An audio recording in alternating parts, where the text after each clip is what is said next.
dubbata Jimma jirtatti qubaan si qaba biyyaan fagaanne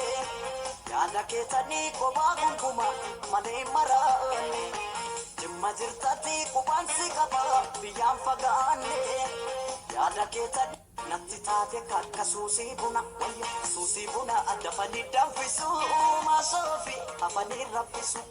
Ankoo laphee sumaaf nuudituma Namti taate kakka suusii buna wayya suusii buna addafanii danfisu maasoo dabnaan akkamiin callisu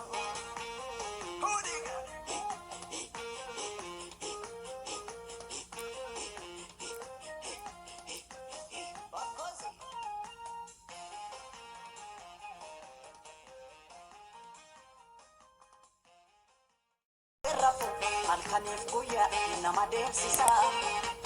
Asossodaatee barana qalbii kooti dhibee gaman jaaladhe